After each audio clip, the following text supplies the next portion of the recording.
첫날 저녁에는 히브리서 4장 말씀 가지고 굳게 잡아야 할 믿음이라는 제목으로 함께 말씀을 나누었습니다. 위기가 오고 어려운 일이 닥칠 때 그때 맹놓고 그냥 그 세파에 흘러갈 것이 아니라 도리어 우리가 믿는 믿음을 굳게 잡고 그리고는 가야 된다. 그것이 첫날 저녁 말씀이었습니다. 그 말씀에 이어서 그러면 실제로 그렇게 그렇게 살았던 그런 신앙의 인물이 누군가 할 때 대표적으로 구약의 다니엘이라는 인물을 통해서 다니엘 정말 그 위기의 상황 가운데서 그것을 극복하는 그런 믿음을 우리가 실제로 한번 배워보았습니다. 오늘은 이제 결론 부분으로 그러면 이런 삶을 산다는 것이 어떤 의미를 가지고 있고 또 우리가 또 어떻게 그렇게 살아야 될 것인가 하는 이런 내용으로 그 유명한 말씀인 베드로 전서 2장 9절 그다음에 10절 말씀 가지고 왕과 제사장의 믿음이라는 제목으로 함께 말씀을 나누려고 합니다. 예수님께서 산상설교 하실 때 제자들에게 이 땅에서 존재하는 동안 어떤 신분을 갖고 살아야 될 것인가 하는 것을 말씀하신 적이 있습니다. 우리가 너무나 잘 아는 너희는 세상의 소금이다. 너희는 세상의 빛이다. 이런 말씀이죠. 너희는 무엇이다. 이 표현은 우리 신자들을 향해서 일종의 신분을 정의해주는 그런 말씀입니다. 신분을 정의하라. 그러니까 우리가 세상을 살아가는 동안에 때로는 내가 나 자신을 잘 모를 때가 있습니다. 저도 마찬가지고 아마 여러분들도 마찬가지일 거예요. 도대체 내가 누군가 하는 이런 정체성 또는 신분에 대한 분명한 견해가 없이 그냥 주어지는 시간, 주어지는 상황, 또 주어지는 시대를 살다가 우리도 살아보니까 70대고 80대고 주님 부를 날이 가까운 그런 인생을 살죠. 주님께서 우리 신자들이 그냥 시간을 그냥 내버려두면서 시간에 쫓겨가고 시간을 쫓아가고 또 물질 따라가고 세상 재미에 쫓아가고 이렇게 막 허둥지둥 사는 이런 인생을 살면 안 되고 분명하게 정체성을 가지고 내가 누군가 하는 것을 가지고 살아야 된다 하는 그런 의미에서 이 산상설교 마태복음 5장 첫머리에 팔복에 대한 말씀 끝나면서 예수님 말씀하시죠. 너희는 세상의 소금이다. 세상의 빛이다. 이렇게 말씀하십니다.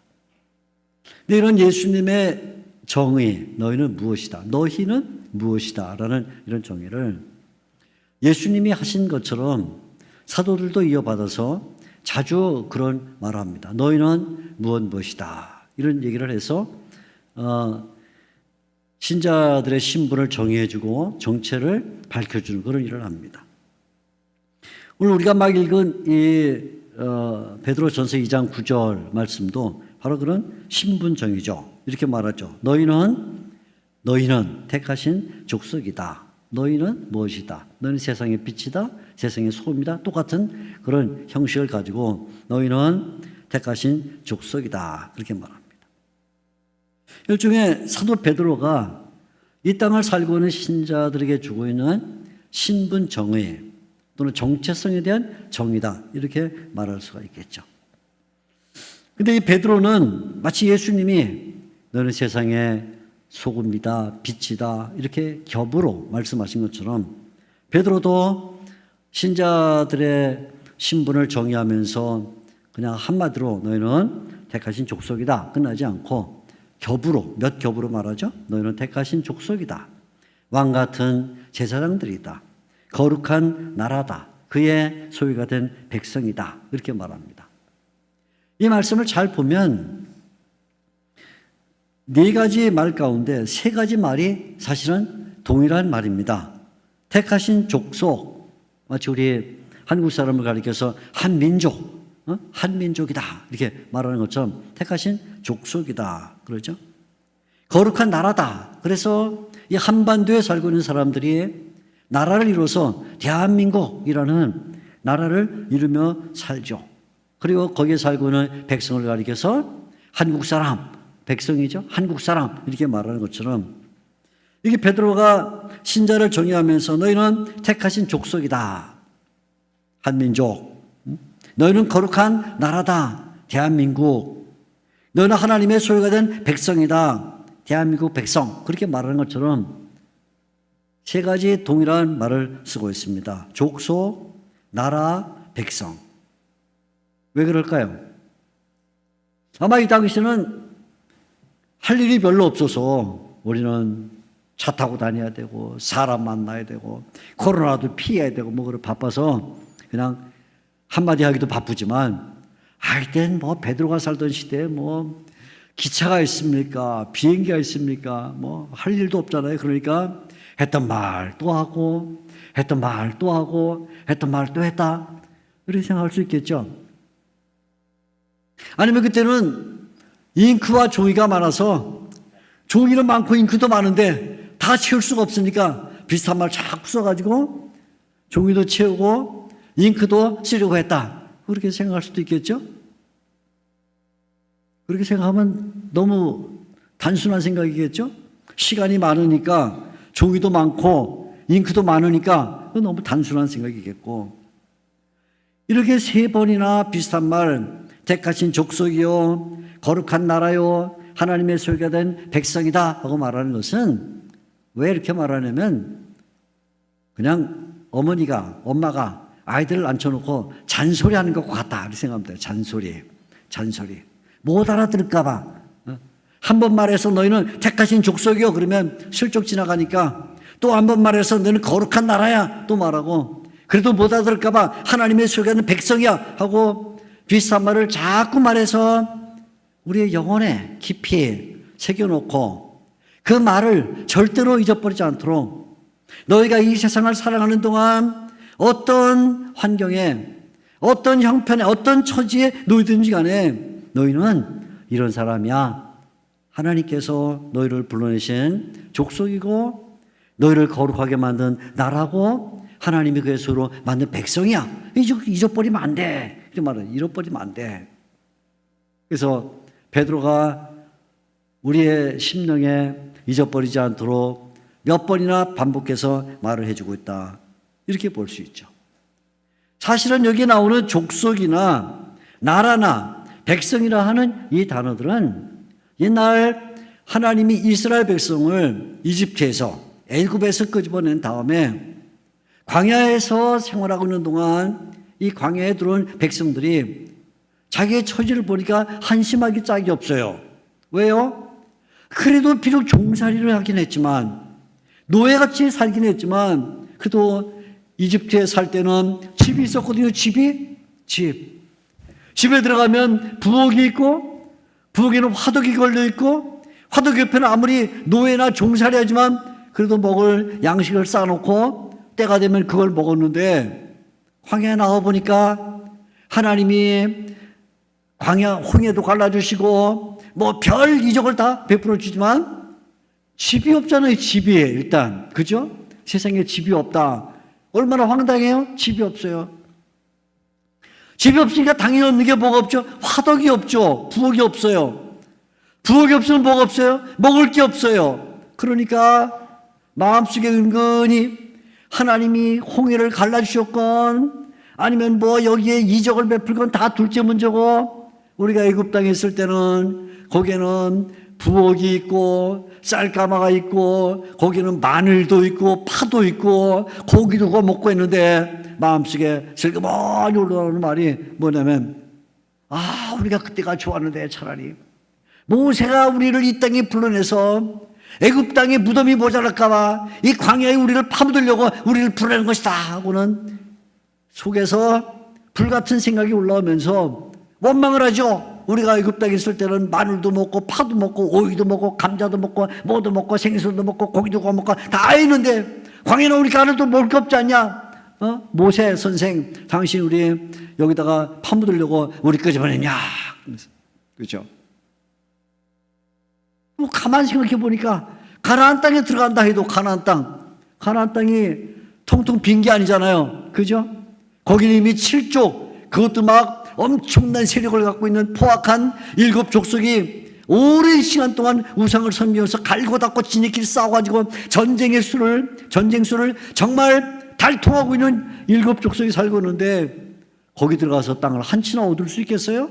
한 발 들어놓다가 바로 퇴짜 맞고 쫓겨날 것 같은데 생각할수록 아이고 거기 들어가면 못 살겠다. 이거 모세 선생이 우리 끄집어내가지고 가난한 사람들 밥이 되게 하려는 것보다 우리는 그들 앞에 서게 되면 메뚜기보다도 못하고 거인들 앞에 서 있는 조그만 돌멩이만도 못하다 그런 생각이 들면서 절망 가운데 빠지죠.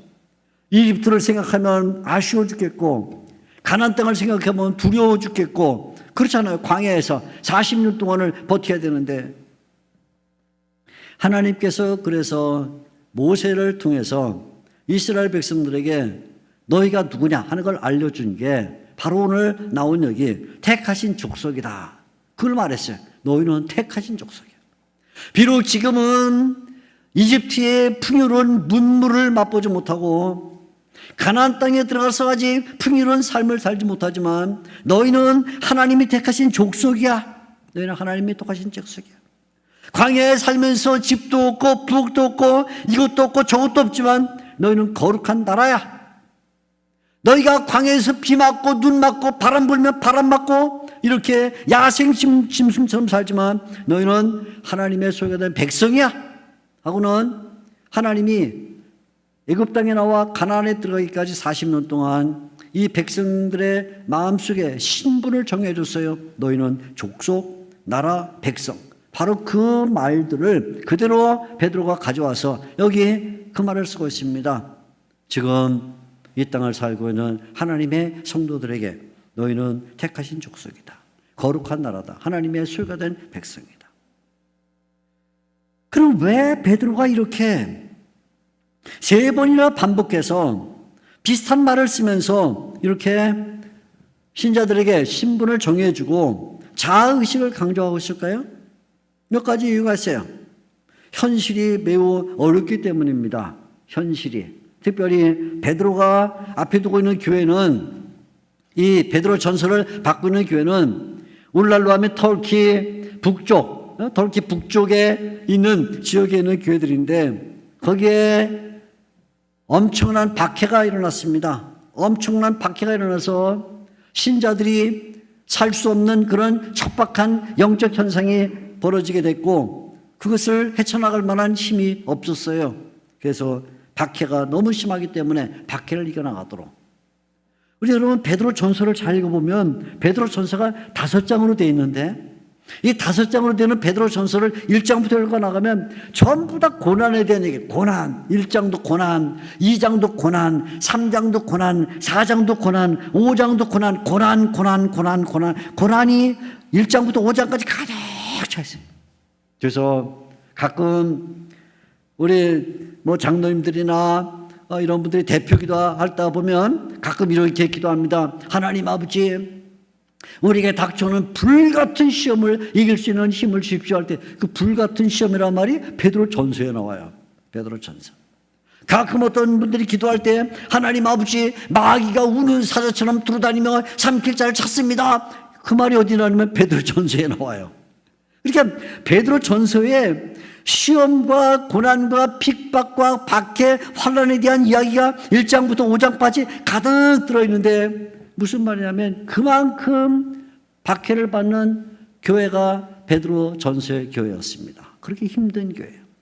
정말 세상에서 사는 것이 의미가 있을까? 예수 믿고 사는데 이렇게 박해를 받을 바에는 그냥 빨리 죽어서 천국 가는 게 낫겠다 할 정도로 그렇게 심한 박해를 받는데 마귀가 우는 사자처럼 두루다니며 삼킬 자를 찾는다. 불같은 시험, 견딜 수 없는 시험이 오고 있다. 한 이런 상황을 이기기 위해서 뭐가 필요하냐면 정체성이 필요하다. 자아의식이 필요하다. 내가 누군가 하는 것을 알지 못하면 절대로 이겨나갈 수가 없다. 그런데 베드로 전서는 단순히 이렇게 그냥 박해만 온 게 아니라 그보다 더 어려운 생활이 하나 있었는데 그건 뭐냐면 나그네 생활이었어요. 나그네 생활. 박해를 받고 핍박이 와도 내가 지금 내 고향에 내 집에 그래도 내 우물에서 나는 물을 마실 수 있으면 그나마 그까지 박해 그래 뭐 시간 지나가면 지나가겠지 생각할 수 있는데 이 베드로 전서가 보여주고 있는 신자들은 나그네입니다. 그래서 처음부터 나그네에 대한 이야기를 해요. 1장 1절 읽어보면 이렇게 말합니다. 여러분 성경 있으면 펴보세요. 베드로전서 1장 1절 예수 그리스도의 사도 베드로는 본도, 갈라디아, 갑바도기아, 아시아와 비두니아에 흩어진 나그네에게 편지해요. 나그네. 무슨 얘기냐면 성도들이 박해를 받으면서 한 곳에 있지를 못하고 계속 쫓겨다녀서 이쪽으로 갔다 저쪽으로 갔다 그러면서 이 땅에서 정처 없이 사는 사람들이 되었는데 어디 발붙일 곳이 없는 그런 나그네가 되었는데 이 나그네된 인생을 살아갈 때 이 나그네된 인생 가운데서 그것을 이겨나가려면 뭐가 필요하냐? 내가 누군가 신자가 누군가 하는 신분 정의와 자아에 대한 정의가 있지 않으면 자의식이 있지 않으면 그 힘을 이겨나갈 수가 없다 그런 거죠. 제가 독일에서 10년을 유학을 했는데 목회하고 유학을 했는데 우리 한국 청년들이 배낭여행을 많이 왔어요. 배낭여행 오는 청년들을 이제 봅니다. 보면 배낭여행 오는 청년들이 딱 두 종류로 나눠져요. 배낭여행 왔는데 한 청년은 배낭여행이라는 건 본래 돈 없이 하는 게 배낭여행이에요. 돈 많이 갖고 하는 건 호텔여행. 돈 없지 않은 건 배낭여행인데 배낭여행하는 애들이 그냥 간신히 뭐 비행기표 끊어 갖고 와서 그냥 배낭 하나 갖고 돌아다니는 게 배낭여행인데 딱 둘로 나눠지는데 한 청년들을 보게 되면 이렇게 공원에 가보면 벤치에 어젯밤 호텔 데서도 못 자고 저녁도 잘 못 먹고 그냥 피곤해 갖고 자는데 벤치에 팔다리가 다 떨어져서 이렇게 늘어진 거죠. 늘어져서 콧방울이 그냥 풍선처럼 정신없이 자는 친구도 있어요. 하나는. 그런 친구가 있고 어떤 친구들은 보면 벤치에 앉긴 앉았는데 두 팔을 딱 고정시키고는 목을 똑바로 세우고는 졸면서 자는 친구가 있어요. 졸면서. 이런 친구가 있어요. 제가 잘 관찰합니다. 저 녀석은 왜 저렇게 자고 있고 이 녀석은 왜 이렇게 자고 있는가. 가만 보면 이렇게 팔짱을 끼고 허리를 굳게 세우고 조는 듯 자는 듯 견디면서 자는 친구는 배낭에 보면 이렇게 씁니다. I love Korea. 아니면 I'm Korean 이렇게 써 있어요. 아니면 태극 마크 딱 태극기가 딱 붙여 있습니다. 그러니까 이 친구는 왜 벤치에 양다리를 벌려놓고 고무줄 누르는 것처럼 자지 않냐면 내가 한국 사람이니까 한국 사람이 태극마크 붙여놓고 한국 사람이라고 써놓고 한국을 사랑한다고 하는데 그리고 자고 있으면 지나가는 외국인들이 어이구 저 한국 녀석 저런 머저리 같은 놈 할 테니까 자기 그 태극마크를 지키기 위해서라도 떡 하고는 묵사하는데 대부분 벤치에서 그냥 팔다리 고무줄처럼 늘어뜨린 채 자고 있는 친구들을 보면 배낭에 아무것도 없어요. 배낭에 아무것도 없어요. 그래서 제가 깨달은 게 그거예요. 그렇구나. 비록 나그네로 잠깐 동안 배낭여행을 해도 자기가 누군지 의식을 갖고 있는 사람은 졸아도 똑바로 앉아서 졸고 그리고 그런 의식 없는 사람은 그냥 저렇게 벤치에서 고무줄처럼 자는구나. 그래서 제가 신학교에서 우리 학생들 가르칠 때 자주 그런 얘기를 해요. 여러분은 앞으로 목사가 될 사람입니다. 목사가 될 사람들은 목사가도 졸립니다. 목사도 힘들 때, 졸을 때 어떻게 졸아야 되느냐? 반드시 팔짱 끼고 똑바로 앉아서 졸아야 됩니다. 교회에서 이 장의자에 누워가지고 퍼지게 자는 거 성도들이 보게 되면 여러분 목사의 모든 명예가 떨어집니다. 그러니까 고추 앉아서 졸아도 그냥 이렇게 주십시오. 제가 얘기하는데 저한테 그렇게 배웠나요? 모르겠어요. 우리 목사님들 시대도 그런 얘기 했나 내가 모르겠는데 그런 얘기 합니다. 제가 유학하는 동안에 우리 같이 독일어를 배운 친구 가운데 미국인 친구가 하나 있었는데 이름이 로버트라는 친구였는데 나이가 저보다 한 두세 살 나이가 어린 친구인데 아주 잘생겨 정말 무슨 로널드 레이건 대통령 생긴 것처럼 쫙 키도고 쫙 생긴 영화배우처럼 생긴 친구인데 저와 같이 독일어를 배우게 됐습니다. 근데 이 친구는 여름이건 겨울이건 항상 샌들을 신고 다녀요. 샌들. 양말도 안 신고 한 겨울에도 양말이 없어. 그냥 이렇게 샌들을 신고 다녀요. 샌들. 그리고 언제나 청바지 하나를 입고 여름에도 청바지, 가을에도 청바지, 겨울에도 청바지, 봄에도 청바지 입고 다니고 그리고는 쇠타를 하나 입고 다니는데 그 쇠타를 입고 다니는데 여름에는 그 쇠타가 반팔 쇠타로 바뀌어요. 겨울에는 긴 쇠타로 바뀌어요. 자기가 뜨개질을 해요. 뜨개질을 해가지고 남자인데 겨울에는 긴 쇠타로 바뀌고 여름에는 같은 털 갖고 다시 짜갖고 반팔로 바뀌는 게 있는데 저같이 이렇게 생활하면서 마음이 안 됐어요. 저는 우리 집사람도 와 있고 애 3살짜리도 와 있고 같이 이렇게 가정을 갖고 있는데 걔는 혼자 사는데 안 됐어요. 어디 사냐면 수도원에 사는데 수도원 프란시스칸 수도원에 사는데 수도원에서 이런 집 없는 사람들에게 대우해주는 한 칸 방짜리 돌벽으로 된 집에 사는데 부엌도 공동 부엌, 화장실도 공동 화장실, 샤워장도 다 공동으로 쓰는데 셀같이 조그만 방에 혼자서 침대 놓고 거기서 사는 거예요. 돌벽 속에서 난방도 안 되고 냉방도 안 되는 그런 곳에 살아요. 그러다가 이제 친해지고 같이 독일어 배우고 같이 밥도 먹고 그다음에 친해져서 어느 날 제 마음속에 저 로버트 저렇게 살면 안 되겠다. 내가 물었어요. 야, 너는 도대체 청바지 하나에 셋 하나 입고 사는데 그럼 도대체 너는 그거 언제 빨아입냐? 내가 물었어요. 언제 빨아입냐? 빨아입어야 될 거 아니에요? 그때 떡 한다는 소리가 그거 토요일 날 저녁에 빨아서 월요일 날 다시 입고 와. 딱 그러더라고. 토요일 날. 크리스찬이 아니니까 교회를 안 가니까 토요일 날 빨아서 그 집에 있는 동안에는 그냥 거의 벌거벗다 입고 이따가 마르면 그거 입고 월요일 날 다시 오는 거예요. 옷이 것밖에 없는 거예요. 그걸 들으니까 내가 그래도 마음이 찡하잖아. 그죠? 마음이 찡해가지고 어느 날 로버트를 불러서 같이 점심을 먹고 제가 주머니에서 봉투를 하나 꺼내서 쏙 밀어줬어요. 로버트야, 내가 너보다 올드 브라더인데 형인데 너 이거 그냥 형이 주는 거라 생각하고 야 바지하고 셋 하나 좀 제발 사입어라. 그래도 갈아입어야지 이게 되겠냐. 그래가 봉투를 이렇게 줬어요.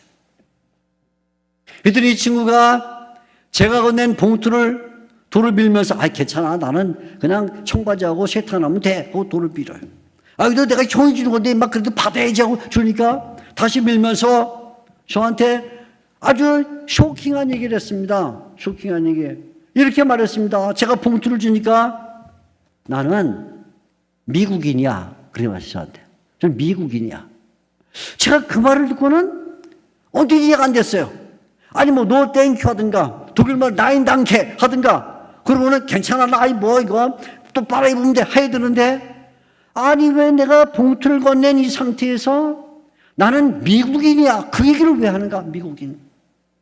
집에 들어가서 제가 간밤히 생각했습니다.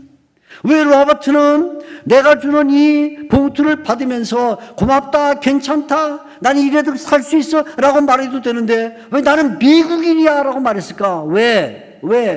그럼 제가 생각하면서 그렇지 나는 인생을 살면서 내가 하나님을 믿고 하나님을 복음을 전하고 교회에서 설교를 하는 한 설교자로서 살아가는 동안에 사람들이 나에게 와서 무슨 얘기를 할 때 나는 크리스찬이야 내가 말해본 적 있는가. 나는 예수 믿는 사람이에요. 저는 하나님을 믿어요. 저는 성경대로 사는 사람입니다 라고 말해본 적 있는가. 먹을 것에 문제가 걸리면 먹을 것에 얘기 나누고 집 얘기 안 하면 집 얘기 나누고 자동차 얘기 나누면 자동차 얘기 나누고 이런 잡다한 얘기는 나누지만 나는 예수를 믿는 사람입니다 하고는 어떤 상황이든지 간에 자기를 내 신분을 밝힐 수 있는 그런 생활을 내가 해본 적이 있는가. 그 친구가 나그네인데 나그네 생활하면서 비록 단벌 옷을 입고 살아도 어떻게 그 단벌 옷을 입고 사는 것에 대한 부끄러움이 없냐면 자기에 대한 정체성을 갖고 있으니까. 정체성. 사도 베드로가 오늘 여기 이 핍박을 받고 있는 교회, 나그네로 살고 있는 이 교회를 향해서, 성도들을 향해서 너희는 택하신 족속이다 하고 말한 이 자기 정의는 그냥 단순히 그냥 종이가 남기 때문에 시간이 많아서 쓰는 글이 아니라 이러한 핍박과 이런 나그네 생활을 이겨나갈 수 있는 힘은 그건 어디서 나오느냐? 그것은 내가 하나님의 백성이라는 의식, 내가 하나님의 자녀요 하나님의 성도라는 이 의식을 갖고 있을 때 비로소 그것이 나온다 하는 것을 알려주기 위해서 여러분은 택하신 족속이에요. 여러분은 거룩한 나라입니다. 하나님의 소유가 된 백성입니다 하고 말해서 그 자아의식을 분명하게 알려주고 있다. 오늘날 우리가 이 세상을 살면서 어떤 상황을 만나든지 간에 내가 하나님의 백성입니다, 나는 하나님의 자녀입니다라는 의식을 갖고 있으면 그런 상황을 능히 이겨나가고, 그 상황, 그런 의식이 없으면 어떤 어려운 일이 닥칠 때 그냥 거기에 무너져 버려서 자기가 누군지도 모른 채 믿음을 상실하고 살게 된다. 이것이 베드로가 우리에게 주는 첫 번째 교훈입니다. 어떤 상황에서든지 자기의 정의를 갖고 살아라. 자아의식이 필요하다. 그러면 도대체 우리가 어떻게 하나님의 백성이 되었는가? 우리가 어떻게 하나님의 백성이 됐을까요? 어떻게 택하신 족속이 되고 거룩한 나라가 되고 그의 소유가 된 백성이 됐을까요? 9절 말씀을 보게 되면 그에 대한 답을 우리에게 줍니다. 2장 9절, 그러나 너희는 택하신 족속이요 왕같은 제사장들이요 거룩한 나라요 그의 소유가 된 백성이니 이는 너희를 어두운 데서 불러냈다. 하나님이 우리를 불러냈기 때문에 불러냈다. 우리가 본래는 다 어둠 속에 살고 있었고 하나님의 백성이 아니었고 우상을 섬기고 그런 인생을 살고 있었는데 하나님께서 우리를 어둠 속에서 불러냈다는 거예요. 하나님이 불러내기 전에 모든 인간은 다 어둠 속에 살고 있는 비참한 인생이었어요. 우리 인생 가운데 비참하지 않은 인생이 없어요. 성경을 읽어보면 많은 인물들이 나오는데 그 많은 인물들을 잘 보면 대부분 다 비참한 상태에서 하나님이 부릅니다. 그에 대한 가장 대표적인 사람이 누구냐면 아브라함이에요. 아브라함. 우리는 아브라함 그러면 믿음의 조상, 175세까지 살았고 엄청난 재물의 축복을 받았고 어쩌고저쩌고 이렇게 생각할지 모르지만 하나님이 창세기 12장 2절에 아브라함을 부르시는데 아브라함을 부르시는 그 장면을 잘 보게 되면 창세기 12장 앞에 바로 11장 끝부분에 아브라함이 부름을 받을 때 그 상황이 나옵니다. 그 부름을 받을 때 상황이 설명되는데 하나님께서 아브라함의 아버지 데라를 부릅니다. 데라를 불러서 데라를 통해서 아브라함이 부름을 받아서 가나안 땅 쪽으로 들어가게 되는데 11장 창세기 11장 27절에서 32절까지 내용을 잘 보게 되면 아브라함이 하나님의 부름을 받기 전에 얼마나 비참했는가 하는 내용이 나옵니다. 데라에게 3명의 아들이 있었어요. 막내 아들, 둘째 아들, 첫째 아들 아브라함 이렇게 했는데 데라가 하나님의 부름을 받아서 가나안 쪽으로 하란 쪽으로 이동해 나갈 때 부름을 받는 그 순간에 막내 아들 하란이 아버지보다 먼저 죽었어요. 막내 아들이 죽었어요. 큰 아들이 죽은 것도 아니고 막내 아들이 죽었어요. 막내 아들이 죽습니다. 첫째, 불행한 일이 벌어졌죠. 둘째 아들은 뭐라고 말하면 아버지, 여기가 얼마나 편하고 좋은데 뭘 가요? 그냥 전 여기서 살래요 하고는 아버지 말을 듣지 않고 그냥 둘째는 남아버리고 말았습니다. 아버지와 아들 사이에 불화가 이루어졌습니다. 셋째는 먼저 아버지보다 죽고 둘째는 아버지를 따라가지 않고 결국 첫째는 아브람만 따라갔는데 아브람은 늘도록 자기 아버지에게 손자를 안겨주지 못했어요. 자식이 없었어요. 그러니까 막내는 먼저 죽죠. 둘째는 안 따라가죠. 첫째는 따라왔는데 아버지에게 품에 손주를 안겨주지 못하는 그런 인생이 됐는데 결국은 그 아버지 데라는 가나안이 들어오기 전에 죽어요. 이게 무슨 일이에요? 우리가 아브라함은 믿음의 조상이요 위대한 신앙의 인물이라 생각하지만 결국 아브라함이 그 부름을 받는 길을 보게 되면 이렇게 불행한 일이 있을 수가 없습니다. 그런데 하나님께서 아브라함을 불러서 변하죠. 모든 인간은 그럴 때 보여도 다 그럴 때 보여도 한꺼풀만 파고 들어가면 다 문제가 없어요. 문제가 없는 사람이 없어요. 문제가 없는 사람이 없어요. 다 얼굴이 화색이 좋고 옷을 깨끗한 옷을 입고 괜찮게 보이는 직업도 갖고 있고 하지만 딱 한꺼풀만 열고 들어가면 문제가 없는 사람이 없어요. 그래서 어느 날 우리 제자 가운데 한 분이 목회를 하면서 저한테 이렇게 얘기를 했습니다. 목회를 하는데 목회를 잘해요. 그래서 교회가 부흥을 해요. 신자들이 점점 많아져요. 그래서 제가 우리 제자 목사님한테 어느 날 만나서 얘기를 했습니다. 목사님, 이렇게 목회가 점점 잘 되고 새 신자가 많이 들어오니까 참 축하를 드립니다. 그랬더니 그 목사님이 저한테 진지하게 이렇게 얘기했습니다. 교수님, 새 신자가 한 명 들어오는 것은 우주의 문제가 들어오는 것입니다. 우주의 문제. 무슨 말인지 아세요? 우주. 새 신자가 한 명 들어오면요, 그 집에 예를 들어 남편이 들어왔다면 아내의 문제, 자식의 문제, 부모의 문제, 친척의 문제, 직장의 문제, 인간관계 문제 다 들어오는 거예요. 다. 평촌교회 한 사람이 새 신자가 들어오면 뭐가 들어오냐? 우주의 문제가 들어오는 거야. 우주의 문제. 그러니까 여기만 해도 우주의 문제가 지금 엄청 많죠. 온라인 보는 사람까지 하면 우주의 문제가 더 많죠. 옛날에 제가 우리 중고등학교 학생들 교육을 시킨 적이 있었는데, 전도사 시키는데 아이들과 함께 노방전도를 나갑니다. 노방전도. 얘들아, 이제 오늘 주일 오후에 다 같이 노방전도 나가자 하고 애들 끌고 나갑니다. 그러면 가기 싫은 놈, 가기 좋아하는 놈, 뭐 전사님 좋아서 오는 놈, 싫어서 오는 놈 하여간 다 끌고 나갑니다. 그래서 둘씩 짝을 줘가지고 골목골목 세워줍니다. 너는 여기서, 너희들은 여기서 쭉. 그리고 전도 열매를 갖고 와야 돼. 그냥 오면 안 돼. 하고는 얘기를 하면 나중에 1시간, 2시간쯤 뒤에 교회 모여서 보고를 받습니다. 자, 1주 일어나서 어떻게 됐어? 저희는 2명 전도했어요. 2주 어떻게 됐어요? 저는 5명 했어요. 3주 저는 10명 했어요. 4주 몇 명? 저는 못했어요. 왜 전도를 못해? 전도하려고 그랬는데 첫 번째 사람이 오는데 보니까 무섭게 생겼어요. 무섭게. 그래서 패스 시키고, 두 번째 사람 보니까 아주 성질이 고약하게 생겼어요. 패스. 세 번째 사람 보니까 저 사람은 너무 공부를 잘하게 생겼어. 괜히 말 건넸다가 도리어 당할 것 같아. 패스. 이래 다 패스 시켰다는 거야. 패스. 그래서 내가, 얘들아, 복음 앞에는 죄인 아닌 사람이 없어. 그냥 여러분은 죄인이라고 시작해서 뺨 한 대 맞아. 제가 얘기를 해요. 하나님의 복음을 가지고 사람을 만나보면 문제가 없는 사람이 없어요. 가장 완벽해 보이고 가장 훌륭해 보이는데 사람이 자기가 불행해. 어떤 사람은 새끼손가락이 짧아서 불행하고, 어떤 사람은 머리카락이 없어서 불행하고, 어떤 사람 몸무게가 너무 나가서 불행하고, 어떤 사람 안 나가서 불행하고, 모두가 불행해. 아브라함이 마찬가지였어요. 아브라함이 하나님의 부름을 받기 전에는 불행한 인간이었는데 하나님께서 바로 이 아브라함을 불러냈을 때, 그때 어둠 속에 있던 아브라함이 새로운 인생으로 변했습니다.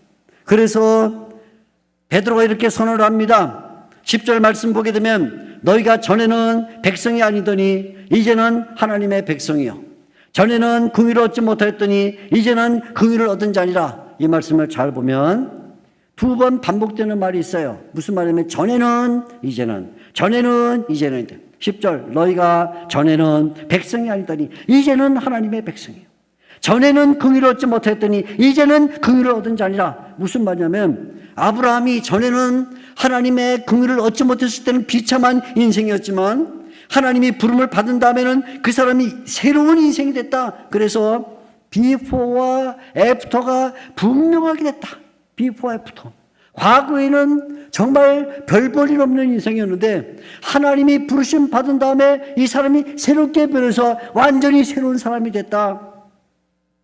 그래서 이제부터는 그 변화된 삶의 모습이 있어야 된다 하고는 말합니다. 전에는 너희가 백성이 아니더니 이제는 하나님의 백성이요, 전에는 긍휼을 얻지 못했더니 이제는 긍휼을 얻은 자리라. 그러면 전에 긍휼을 얻지 못할 때, 하나님의 백성이 아닐 때는 그야말로 인생 사는 동안 어둠 속에 살았지만, 이제는 하나님의 백성이 되고 하나님의 긍휼을 얻은 자가 되었으면 이제는 하나님의 긍휼을 얻은 자의 모습을 가지고 살아야 된다. 누가 봐도 변했구나, 그런 느낌을 가져야지.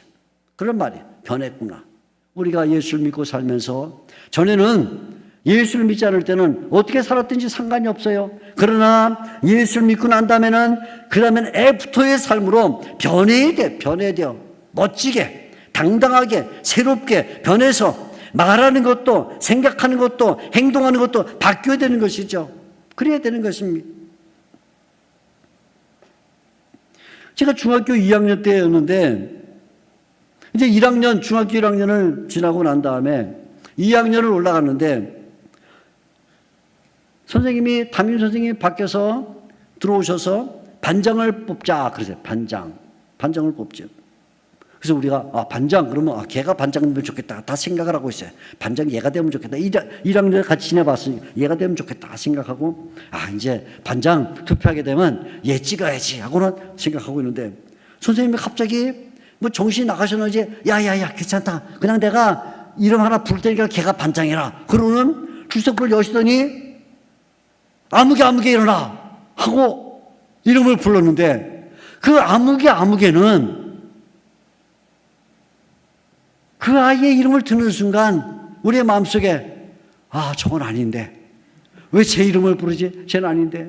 왜냐? 걔는 우리 때는 중학교 다닐 때 빡빡머리에 모자, 검정 모자에 검정 교복에 명찰 달고 모자에도 그 학교 배지 있고 가슴에도 있는 이런 시대인데, 그거 치약으로 닦아서 반질반질하게 만들고 바지 데려 입고 모자 깨끗하게 안 쓰면 들어오는 교물 앞에서 잡혀가지고 오리걸음 걷고 엄청 고생을 해야 되는데, 얘는 바지를 1년 동안 데려 입은 적이 없어요. 바지를.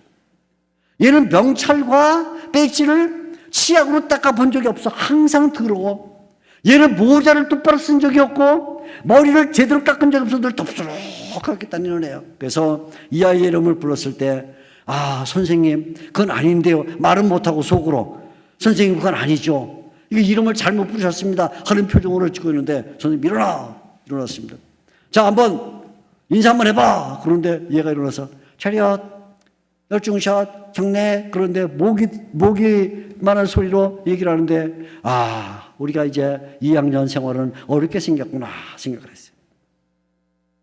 정말 걔는 아니었어요. 걔가 반장이 되면 안 돼요. 그리고 하룻밤을 잤습니다. 그 다음날 아침입니다.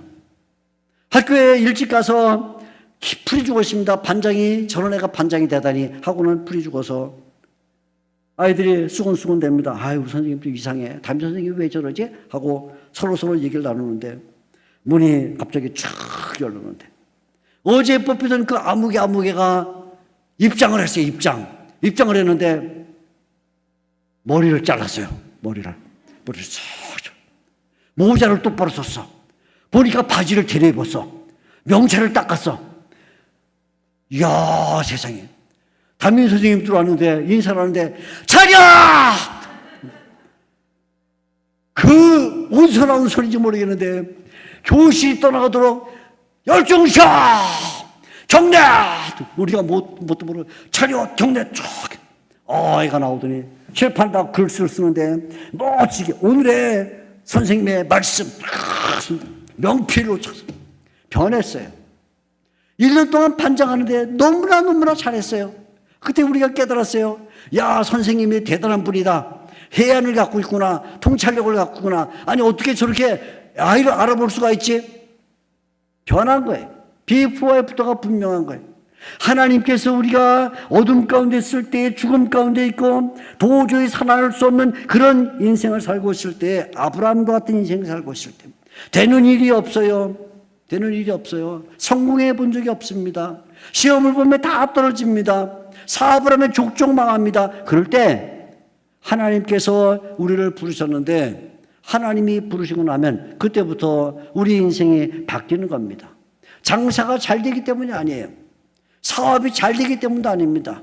육체가 갑자기 건강해지기 때문이 아닙니다. 우리가 무슨 굉장한 인물로 변화되기 때문이 아니라 하나님이 부르셨다는 그 한 가지 사실이, 하나님이 부르셨다는 그 한 가지 사실이 우리를 변화시켜서 하나님의 부름을 받은 자, 하나님께서 택하신 족속이 되었다는 그 사실이 나를 변화시키는 것입니다. 그래서 오늘 이 베드로는 바로 이런 변화에 대하여 우리에게 한 가지 놀라운 말로 정의를 해줍니다. 9절 말씀 보면 이렇게 말해요. 자, 오늘 우리가 읽은 이 9절 말씀을 잘 보면 아까 처음에 시작한 것처럼 비슷한 말이 3개가 들어있습니다. 너희는 택하신 족속이요 거룩한 나라요 그의 소유가 된 백성이다 한 그 말 속에 전혀 세팅이 맞지 않는, 후음이 맞지 않는 말이 하나 들어있습니다. 택하신 족속, 거룩한 나라, 소유가 된 백성은 한 민족이요 대한민국이요 대한민국 백성이라는 말인데 그 사이에 엉뚱한 말이 하나 들었어요. 무슨 말이냐면 왕같은 제사장들이다 라는 말이 들었습니다. 왕같은 제사장. 사도 베드로가 이 말을 쓰면서 왜 여기에 족속, 거룩한 나라, 소유가 된 백성이라는 말을 쓰면서 뭔가 생뚱맞게 왕같은 제사장이라는 단어를 쓰고 있냐면 바로 어둠 가운데 있다가 죽음 가운데 있다가 하나님의 부름을 받아서 새롭게 된 그 모습을 설명해 주기 위해서, 새롭게 되면 그 모습이 뭐로 변하냐? 왕같은 제사장으로 변한다. 그래서 말하는 거죠. 너희는 왕같은 제사장이다. 너희가 택하신 족속이요 거룩한 나라요 그의 소유가 된 백성인 것은 다 맞는 말이고, 그래서 하나님의 은혜로 말미암아 과거의 모습을 버리고 새로운 모습을 갖게 되면 그때부터 너희는 왕같은 제사장이 된다. 그래서 애부터 변하고 난 다음에 그 모습을 두 가지로 설명하는데, 첫째는 제사장이요, 하나는 왕이다. 제사장이요 왕이다. 그래. 제사장이며 왕이다. 제사장은 무엇입니까? 구약의 제사장들을 잘 보면 구약의 제사장들은 하나님의 백성을 하나님께 연결시키는 사람들이었어요. 이스라엘 백성들이 다, 어떤 사람은 바늘을 훔쳐서 죄를 짓고 어떤 사람은 소를 훔쳐서 죄를 짓게 되면 그 사람들이 스스로 자기의 죄를 고백하지 못해요. 그래서 제사장에게 죄의 문제를 갖고 나옵니다. 가난한 사람은 비둘기를 갖고 오고 좀 부자, 돈이 많은 사람은 소를 갖고 와서 하나님에게 제사를 드리면 그 제물 위에 죄인이 손을 얹고 제사장이 안수기도를 해서 그 사람을 하나님께로 끌어갑니다. 그래서 제사장의 역할이 뭐냐면 백성을 하나님께 끌어가는 사람이에요. 다시, 제사장이 뭐냐? 백성들이 죄를 지어서 스스로 그 문제를 해결할 수 없을 때 이 백성들을 하나님께로 인도해 가는 사람이 누구냐면 제사장입니다. 제사장. 그래서 제사장이 없으면 백성이 하나님을 만날 수가 없어요. 하나님을 만나려면 반드시 제사장을 통해서 만나야 돼요. 그래서 제사장은 백성을 하나님께 연결시켜주는 연결자입니다. 그래서 세상을 하나님께 끌고 가는 사람이에요.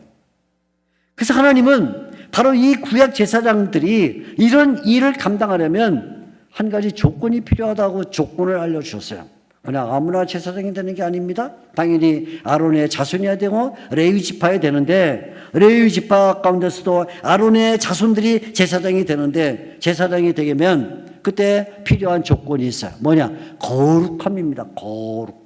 거룩함. 그래서 레위기를 읽어보게 되면 이 제사장들에게 거룩함을 요구할 때 먼저 옷을 깨끗이 봐라. 그래서 레위기 8장을 보게 되면 제사장들이 입는 옷에 대한 얘기가 나옵니다. 속옷을 뭘 입어라. 속옷을 입고는 허리띠는 이렇게 매야 된다. 그 위에는 겉옷을 입어라. 겉옷을 입고 나면 에봇을 입어야 된다. 에봇을 입으면 흉패를 달아라. 흉패를 달고 나면 머리에 관을 써라 하고는 제사장이 입어야 될 옷을 말합니다. 제사장이 아무 옷이나 입고 나는 이 양복이 좋아, 나는 이 넥타이가 좋아 하고는 멋대로 입고 나가면 안 된다. 제사장은 거룩한 사람이기 때문에 백성들을 하나님께로 이끌어가려면 거룩한 모습을 보여야 되는데, 그러면 먼저 의복이 거룩해야 된다. 의복만 거룩하면 안 돼요. 음식도 거룩해야 돼요. 그래서 제사장은 이건 먹지 마라, 저건 먹지 마라, 특별히 포도주나 소주나 독주나 이런 음식을 먹으면 안 된다고는 먹지 말라는 거예요. 먹지 마라. 거룩해야 된다. 누가 봐도 제사장님은 거룩하셔 해야 된다. 생활도 그렇게 돼요. 그래서 제사장은 죽은 사람을 막 가서 만지거나 더러운 물건을 만지거나 하면 안 된다고는 이 삶에 대한 요구를 합니다. 옷을 깨끗이 입어야 되고 음식을 정결한 음식을 먹어야 되고 생활할 때 말이나 사람을 접촉할 때도 정결해야 되고 왜? 세상을 하나님께 연결시키려면 제사장이 거룩함과 단정함을 갖춰야 돼요. 그래서 우리가 변화되고 난 다음에 가져야 될 가장 중요한 모습은 뭐냐면 거룩함입니다. 거룩함.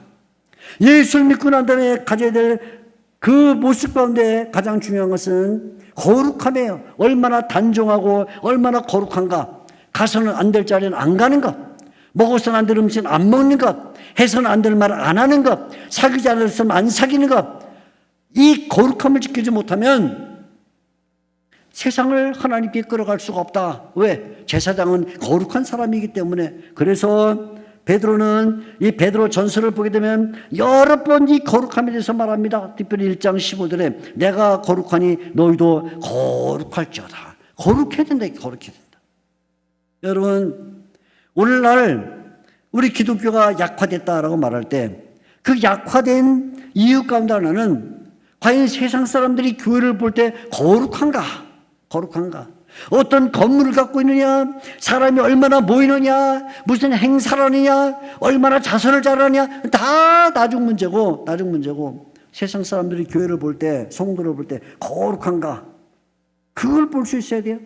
우리나라 초창기 1800년대 말 1900년대 초에 그야말로 이 한반도의 기독교 숫자라고는 몇천 명, 몇만 명밖에 안 될 때, 그때 한 기독교 신자가 A라는 마을에 살다가 그만 일 때문에 B라는 마을로 이사를 가면 B라는 마을에서 회의를 했어요. 이 기독교 신자를 받을 것인가 말을 것인가. 그냥 일반 사람이 가면 그냥 자기 돈 주고 땅 사고 자기 돈 주고 집 사서 살면 되는데 기독교 신자가 A라는 마을에서 B 마을로 이사를 가게 되면 그 마을에서 회의를 했어요. 이 사람을 받을까 말까. 왜냐하면 이 사람이 들어오게 되면 골치가 아파. 왜 골치가 아프냐? 지금까지 우리 마을에서 늘 술 마시고 농땡이 치고 싸우고 돈 떼먹고 거짓말하고 사람 해치고 하는데 이 기독교 신자가 들어오게 되면 그 거룩함 때문에 그 일을 할 수가 없는 거예요. 그러니까 이 사람이 들어오면 우리가 하던 이 과거의 생활을 할 수가 없으니까 기독교 신자 받을까 말 것인가 회의를 해서 받기도 하고 받지 않기도 했어요. 왜요? 거룩하기 때문에. 그리고 그 거룩한 신자가 그 마을에 들어가면 10년, 20년 되면 그 마을 전체가 예수 믿는 사람으로 변해서 전에는 늘 술 취해 살고 엉망진창으로 살던 세상이 편하니까 거룩함이죠. 거룩함. 과거에 우리가 어둠 속에 있었고 하나님을 모르고 그리고 우리 마음대로 생활했다면 변화되고 난다면 제사장 같은 삶을 살아서 너희는 제사장이다. 왕 같은 제사장이다 하고 말해서 제사장이 됐기 때문에 이제는 우리가 정결한 삶을 살아야 되죠. 정결한 삶. 그래서 성경을 읽어보게 되면 사도들이 남자들에게는 악독 목록을 피하라, 술 취하지 말아라, 음행하지 말아라, 도적질하지 말아라, 사기치지 말아라, 욕하지 말아라 하고 말합니다. 여자들에게도 말합니다. 미덕문동을 말하면서 온유함을 가져야 된다. 안정함을 갖고 썩지 않는 심령을 가져야 된다 말하면서 세상 사람들이 너희를 볼 때 야, 저 사람들은 거룩하구나. 우리하고는 다르구나 하는 그런 마음을 갖게 만들어야 된다. 그 거룩함을 가질 때 사람들이 너희를 존경하고 너희를 따라가게 된다. 교회가 성도들이 거룩하지 않으면 절대로 세상이 신뢰하지 않는다. 세상이 존경하지 않는다. 그 말이에요. 거룩하지 않으면 거룩할 때 비로소 세상이 교회를 존경하고 성도를 존경하게 돼요. 세상을 존경하는 이유는 무슨 규모나 아니면 부유함이나 행사를 잘하기 때문이 아니라 거룩한가 안 거룩한가. 제가 고등학교를 막 졸업하고 한 번은 이런 일이 있었어요. 예수를 저는 잘 믿었어요. 어릴 때부터. 그렇게 생겼죠? 잘 믿게 생겼죠? 네.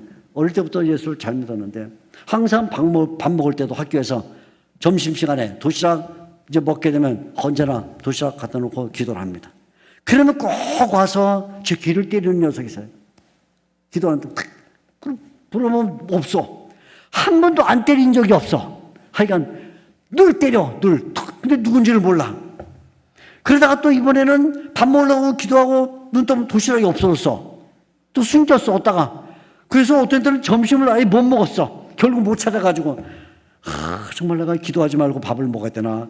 기도하고 밥을 뺏기나. 그게 고등학교 다니는 동안 내내 머릿속에 떠나지 않은 고민 가운데 하나였어요. 그래도 끝끝내 기도하고 밥 먹고 귀 때리고 아무튼 뭐 머리 때리고 별짓을 다 당했는데 그 한 친구가 나중에 누군지 알았어요. 야, 저 녀석 진짜 나쁜 놈이다. 어떻게 저렇게 내 도시락을 갖다가 훔쳐다가 어디다 숨겨놓고 안 주고 기도만 하면서 귀 때리고 머리 때리고 등 때리고 저렇게 장난을 치나.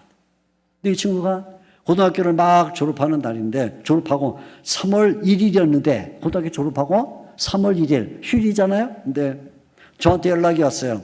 야, 병수야, 내가 너한테 사과할 겸 너 우리 집에 한번 와라. 어서 나하고 한번 점심 먹자고 저를 초대를 했어요. 자기 집에. 그게 어디냐면 지금 서울 양재동 옛날에 말죽거리인데 그 제가 그래 내가 이 친구하고 고등학교 동안 좀 이렇게 불화가 있었는데 사귀어야 되겠다 하고는 갔습니다. 제가 옷을 잘 차려입고 그러고는 멋지게 그러고 3월 1일 날 춘삼월이 시작하는 첫날 그 집을 찾아갔습니다. 갔더니 그 친구가 저를 점심에 초대한 게 아니라 그 친구의 아버지가 저를 점심에 초대했어요. 전통적인 유교 집안입니다. 몇 대를 거스르는 유교 집안인데 점심을 안방에 딱 차려놓고 아버지가 아랫목에 앉으시고 자기 아들하고 자기 아들 친구인 저를 딱 마주보고 앉혀놓고는 멋진 상을 차렸는데 내 자네에 대한 얘기를 많이 들었네. 유교식이에요. 말하는 게. 자네가 우리 아들하고 한 고등학교를 다녔다니 참 기쁘네 이러면서 그래봤자 그분 나이가 그 당시 뭐 40 몇 살밖에 안 됐을 텐데 40 몇 살이나 됐을까 아무튼 됐을 텐데 뭐 유교니까 말하는 게 정말 뭐 유교식으로 말합니다. 그러더니 이제 밥을 먹기 시작하려고 그러는데 갑자기 임자 자기 부인을 부르는 거죠. 임자가 밖에서 네 그러니까 그 준비한 거 갖고 오쇼 그러니까 그 어머니가 뭐 이렇게 조그만 쟁반에다가 뭔가를 하나 갖고 돌아왔는데 그게 뭐냐면 그 집에서 전통적으로 담그는 밀주예요. 밀주. 도수가 엄청 높은 밀주입니다. 자기네 가보 내대로 내려오는 그 방식으로 담은 술입니다. 밀주 그러니까 모르세요? 뭔지? 그냥 알아들으세요. 밀주 술이라고 해서 도수가 높은 술을 탁 쟁반에 갖고 들어와 탁 넣습니다. 밥 먹기 전에 먼저 자, 내가 자네들 친구니까 한 잔씩 줌세. 그러더니 잔에다가 잔 받아. 저는 잔을 받아본 적이 없어요. 그때까지. 어떻게 받는지 일단 친구가 이렇게 하길래 따라서 이렇게 하니까 딱 냄새 맡는 순간 취해. 그 정도로 확 그냥 올라오는데. 자, 드셔. 그런데 우리 친구가 한 잔 탁. 걔는 초등학교 때부터 마셨어, 술을. 그래서 이 정도 문제도 아니고 쭉 마시는데 이제 저를 보는 거죠, 아버지가. 저는 이제 제 차례 마시라고 그러는데 제가 아버지한테 얘기를 했습니다. 아버님, 저는 크리스찬입니다. 아버님이 저에게 이 술을 마시게 하시면 아버님은 일생 동안 후회하실 큰 실책을 범하시는 게 됩니다. 무슨 소리야? 저는 지금까지 한 번도 술을 마셔본 적이 없는데 제가 오늘 이 술을 마심으로써 그거를 아버님이 깨뜨리는 것입니다. 아버님은 큰 실책을 저에게 저지르는 것이 됩니다. 그래서 안 마시겠다는 건가? 그래서 제가 예, 저는 안 마십니다. 그랬더니 아버님이 저를 아주 노려보는 거예요. 쭉 노려보더니 유교식으로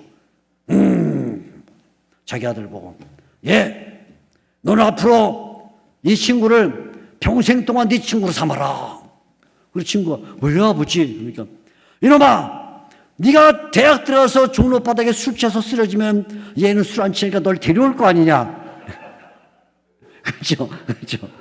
당연히 그렇죠. 얘는 술고래 초등학교 때부터 술고래예요. 이 정도는 술도 아니에요. 그런데 분명히 대학 들어가면 종로바닥에서 맨날 밤 술 취해서 쓰러졌을 텐데 다 같이 쓰러져 있는데 이놈은 안 쓰러지니까 평생 친구로 삼아라. 그래야 너를 집에 들어오지 않거든. 그래서 제가 평생 친구가 됐어요.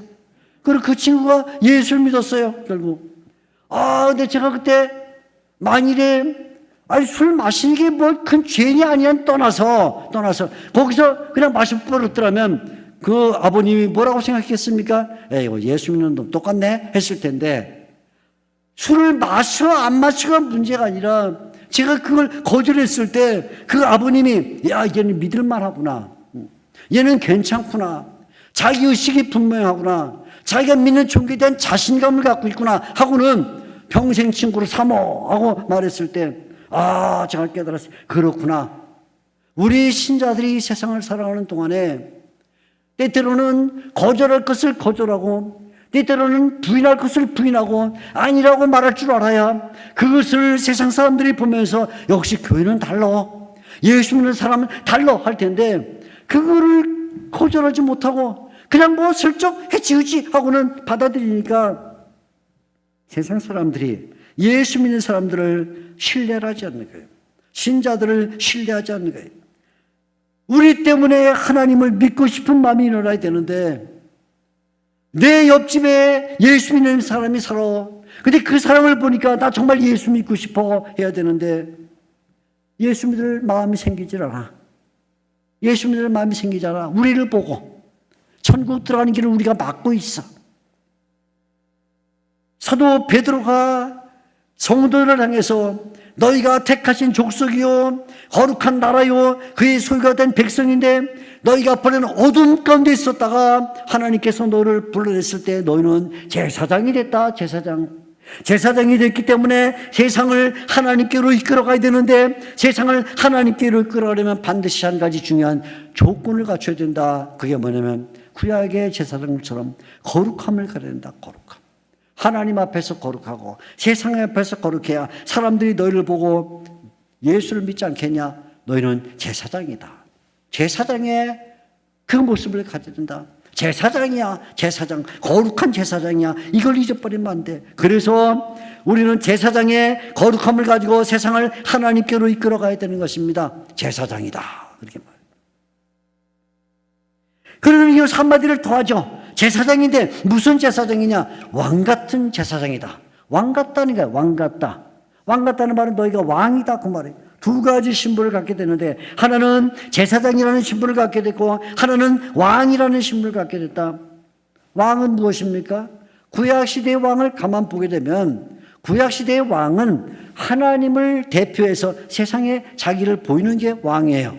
제사장은 세상을 대표해서 하나님께 가는 게 제사장이라면, 왕은 하나님을 대표해서 하나님을 세상에 보이는 게 왕입니다. 그래서 이 왕은 언제나 하나님의 품위와 하나님의 위엄을 갖춰야 됩니다. 하나님의 품위와 하나님의 위엄을 갖추고 늘 내가 하나님을 보여주는 사람이다 하는 그 모습을 가지고 있어야 됩니다.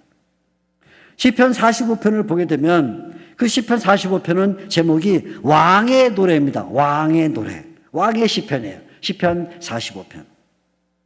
근데 이 시편 45편을 보게 되면 거기 왕이 어떤 모습을 가져야 되느냐 하는 것을 잘 설명해 주는데, 이렇게 말합니다. 시편 45편 2절에 보면 왕은 입술의 은혜를 머금고, 그러나 입술의 은혜를 머금고, 그 말은 뭐냐면 왕은 언제나 웃고 있어야 된다. 은혜가 있어야 된다. 은혜.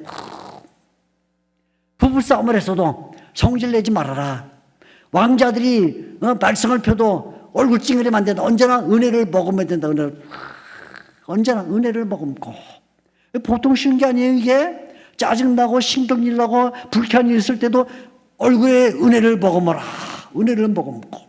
두 번째로 말하면 옷에서는 몰약과 침향과 육개의 향기가 나야 되며, 여기 나오는 향수가 뭔지 잘 모르겠지만 아무래도 샤넬 5, 뭐 샤넬 5 뭐든지 그래, 오데콜롱 뭐든지 간에 아무튼 옷에서 왕은 언제나 사람들이 접근하고 싶은, 아이고 임금님 무슨 냄새예요? 참 좋으시네고 가까이 가고 싶은 그런 몰약과 침향과 육개의 향기가 나야 된다. 멋있어야 된단 말이야. 멋있어야 된다. 구질구질하고 땀 냄새, 발 냄새, 곰팡이 냄새 이런 냄새가 나지 말고 멋있는 향기가 나야 된다. 이렇게 말합니다. 3절과 4절에 보게 되면 칼을 허리에 차라. 칼을 이 왕이 무슨 무사나 전사이기 때문에 칼을 차란 말이잖아. 폼나게 하려고 금칼을 옆에 쫙 차라. 영국의 왕실의 왕자들이나 또는 이런 왕들이 나올 때 보게 되면 옆에 큰 칼 차고 나오는데 그 사람들이 무사가 아니에요. 그때 폼이죠. 멋있게. 그리고는 병거를 타고 다니라. 병거 오를 때 어떻게 되느냐. 병거를 올 때 멋있게 올라가는데 병거에 홀짝 올라가지 말고 멋있게 올라가라. 진리와 온유와 공의를 행하며 상하국에서는 즐거운 현악 소리가 나야 된다 하고는 말합니다. 여러분, 왕의 모습을 말해요. 얼굴에는 미소를 머금고, 미소, 언제나 웃는 얼굴. 예수 믿는 사람들 가운데도 보게 되면 얼굴이 찡그러지는 사람이 이렇게 얼굴이 이렇게 해가지고, 교회 들어오는 모습 보게 되면 뭐가 싸운 사람처럼 들어와. 그냥 왜 교회를 긁고 들어오죠? 교회 들어오면서 할렐루야, 샬롬 이러고 기분 좋게 들어와야 되는데 그럼 왜 주차장이 왜 이래? 그런 사람이 있어요. 얼굴에 미소가 없어요. 미소가. 예수 믿는 사람이 언제나 봐도 이렇게 웃어야 되는데 제가 어느 교회에서 목회를 하는데 어느 날 제가 사택을 좀 옮겨야 되겠어요. 사택을. 그래서 제가 당회에서 얘기를 했습니다. 장로님들, 제가 아무래도 이 사택이 좀 불편하니까 사택을 옮겨야 되겠습니다. 그러니까 그러면 목사님 원하시는 대로 한번 옮겨보세요. 그래서 제가 그때 이제 요즘 이제 다 스마트폰이 워낙 발달해서 그러니까 없어졌는데 이 길거리에 무가지 아시죠? 무가지 이렇게 각 동네마다 무가지. 거기 보면 이제 집 광고가 많이 났어요. 그래서 제가 교회 올 때 그 무가지를 몇 장 갖고 와서 봅니다. 집으로 옮겨야 되니까 보는데, 제가 이제 한번 그 정원 딸린 코너에 이렇게 좀 양집 바른 이런 양옥집에서 살고 싶어. 이번에 사택을. 그래서 제가 그런 집을 찾아야겠다 하고는 잘 안 나와, 그런 집이. 근데 보니까 어느 날 무가지에 코너인데 정원이 있고, 설명을 보니까 철쭉이 피고, 벚꽃이 어쩌고저쩌고, 딱 그 집이야. 주님, 할렐루야. 주님께서 이 집을 마련해 주셨구나. 하고 내가 전화를 했어요. 제가 오후에 보러 갈 테니까, 좀 보게 해주십시오.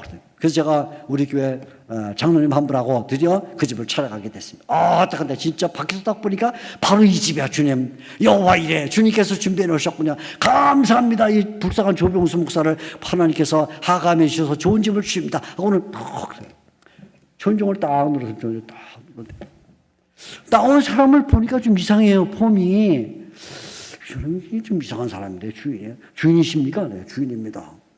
이상해. 그래서 제가 집을 좀 봐도 되겠습니까? 네, 들어오세요. 들어왔는데 딱 거실문을 딱 여는 순간 절이야, 절. 시내에 가정집을 절로 바꾼 불교 법당이야, 법당. 어째 나온 폼이 좀 이상하더라니.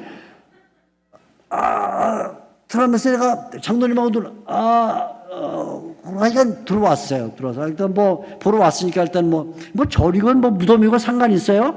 나가고 나면 우리 집이지? 그래서 집이 좀 문제 하려고 딱 그러는데 이분이 저를 딱 보더니 목사님이시죠? 딱 그러는 거예요. 저보고 목사님이시죠? 네? 아니 어떻게 알았습니까? 제가 목사인지 그랬더니 그 얼굴 보니까 목사님 얼굴이네요.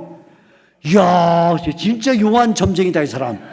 진짜. 그러니까 우리 성도들한테 혹시 점칠 일 있으면 이 사람한테 가라. 아니 어떻게 딱 보고 알지? 이 사람이 하는 말이 딱 들어오는데 목사님이래. 목사님. 이 사람은 목사님이다. 이야, 그때 제가 하나님 앞에 아멘 할렐루야. 주님, 저는 헛되이 살지 않았습니다. 이 무당인지 중인지 점쟁인지 모르지만 저를 보고 목사님인 줄 알아본 이 사실 자체가 주님 감사합니다. 만일 저보고 중이세요? 그랬더라면 점쟁이세요? 그랬더라면 이건 완전히 그냥 망가진 거잖아요. 그렇잖아요?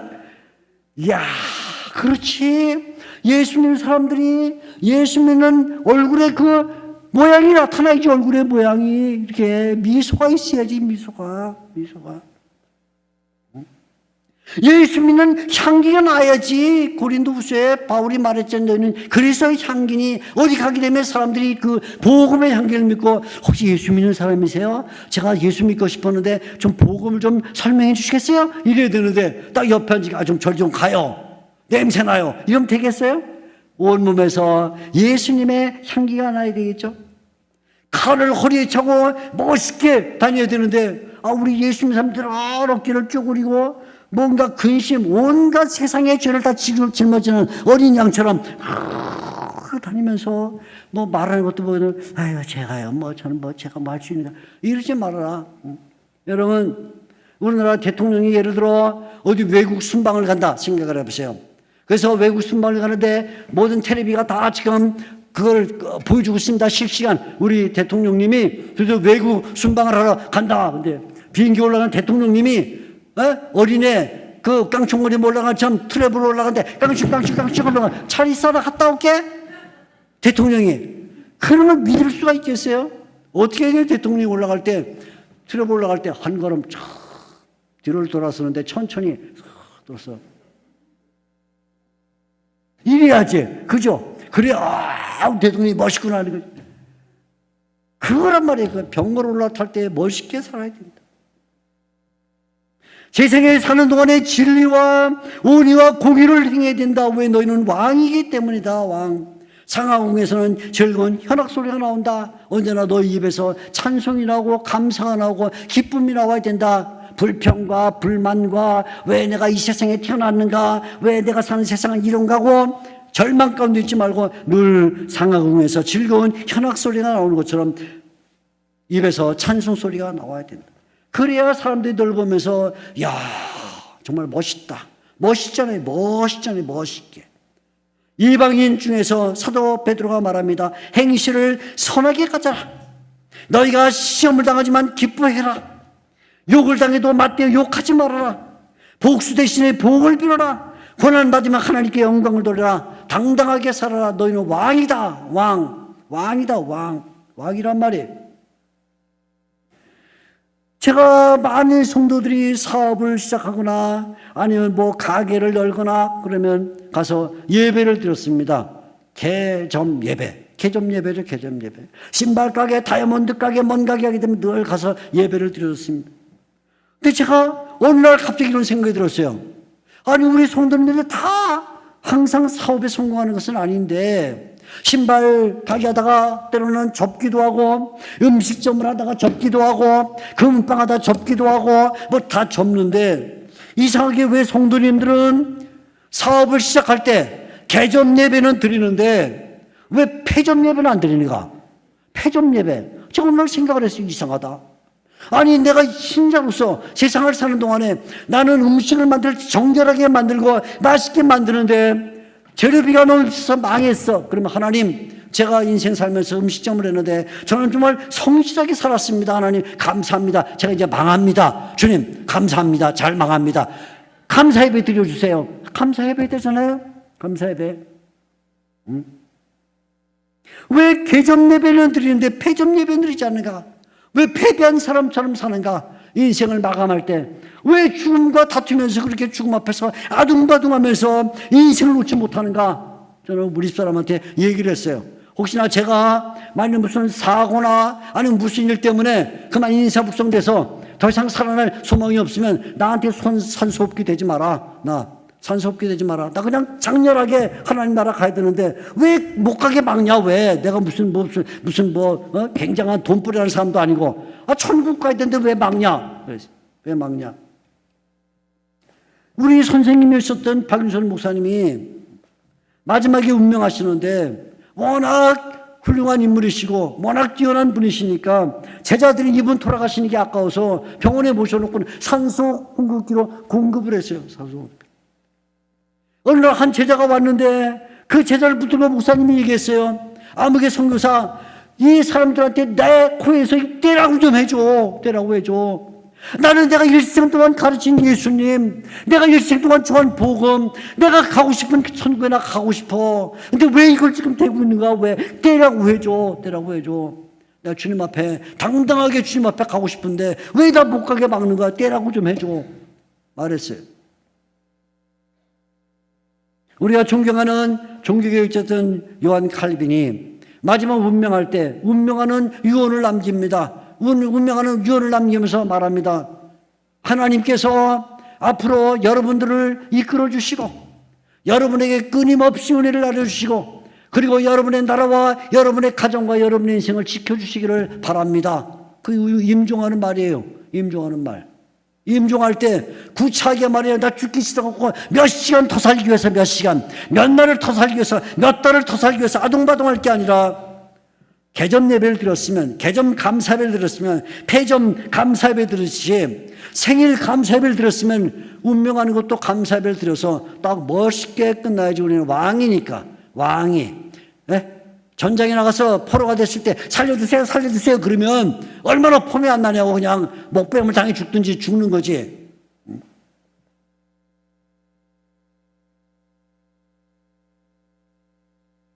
세상 사람들이 교회를 보면서 왜 교회를 믿지 못하는가 하면 세상도 똑같아.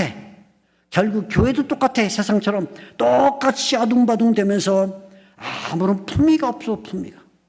망해도 좋고 죽어도 좋고 실패도 좋고 실족해도 다 좋은데 마지막 순간까지 하나님의 백성으로 왕처럼 너희는 왕이다, 제사장이다, 하나님을 대표해서 세상에 보이고는 사람들이다 그랬으면 그 당당함을 가지고 세상에 드러나야 되는데 세상에 빌붙고 아첨하고 그래서 어떻게 살아남기 위해서 애처로운 모습을 갖고 있으니까 세상이 예수 믿는 사람이나 교회나 아무런 믿을 만한 게 없구나 하고 버리는 거예요.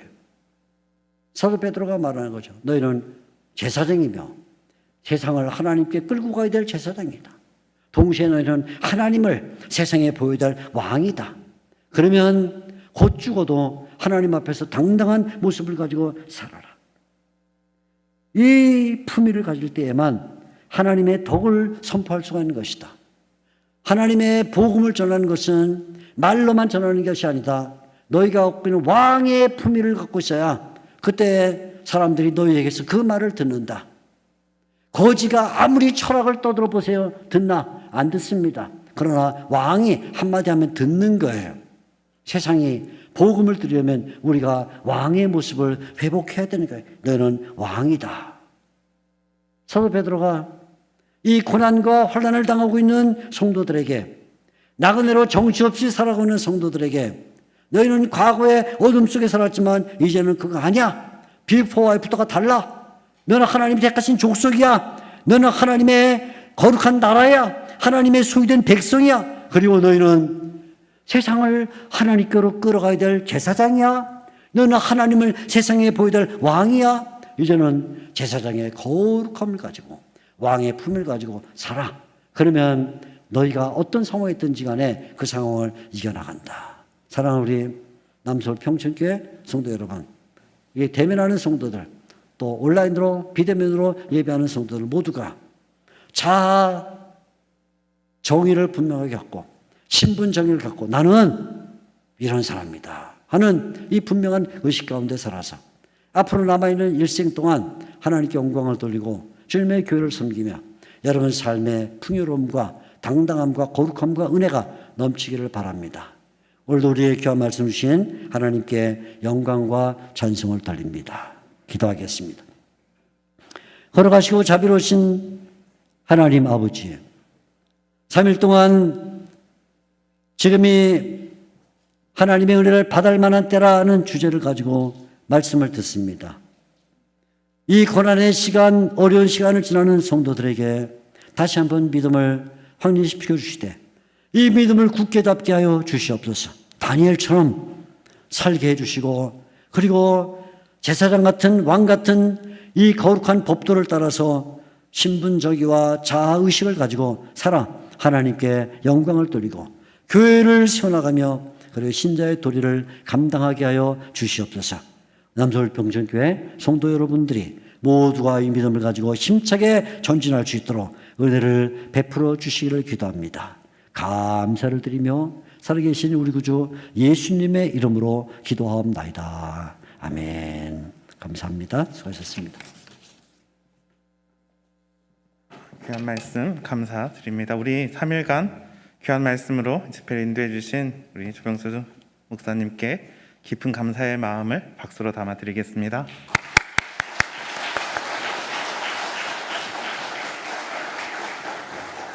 이 시간 다 함께 기도하실 때 우리에게 주신 이 거룩한 제사장의 신분, 품위 있는 이 왕의 사역들을 우리가 믿음으로 잘 감당해 나갈 수 있기를 위해서 함께 기도하면 좋겠습니다. 믿는 도리를 굳게 붙잡아 이 위기의 시대 앞에 당당하게 살아내는 믿음의 그리스도인들로 온전하게 세상 가운데 드러날 수 있도록, 우리에게 있는 이 복음이 향기롭게 사람들에게 전해질 수 있도록 하나님께서 우리에게 베푸신 은혜 늘 기억하여 이전과는 다른 이후의 삶을, 이제는 하나님의 백성으로서의 당당한 삶을 살게 해달라고, 그렇게 우리의 삶을 통하여 복음이 전해지게 해달라고 이 시간 우리 다 함께 기도하도록 하겠습니다. 기도하겠습니다.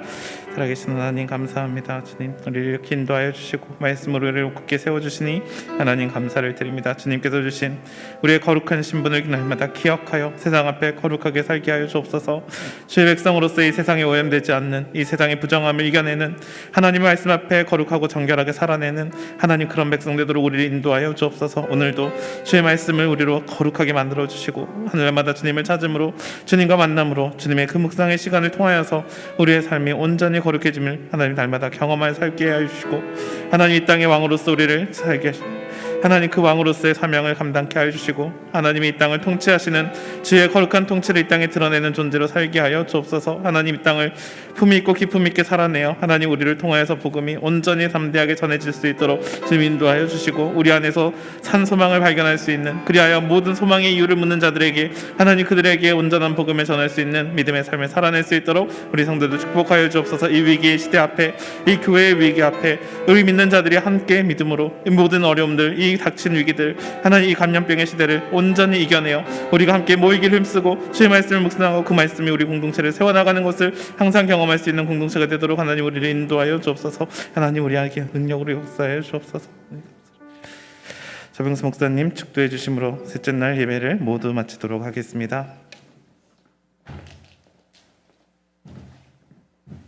이제는 우리 구주 예수 그리스도의 은혜와 하나님 아버지의 그 넓으신 사랑과 성령 하나님의 위로하심과 교통하심에 제사장처럼 이 땅을 하나님께로 이끌어가고 왕처럼 하나님을 이 땅에 보여주기로 다짐하며 하나님의 거룩한 성도요 백성이요 자녀로 당당하게 힘차게 거룩하게 새롭게 살아가기로 다짐하는 여기 모인 주님의 성도들 위해, 또 온라인으로 함께 이 말씀에 참여한 모든 성도들 위해, 이 땅의 백성들 위해, 북녘에 우리의 동포들 위해, 전쟁 지역에서 신음하며 고통하는 모든 사람들 위해 영원토록 함께 있을지어다.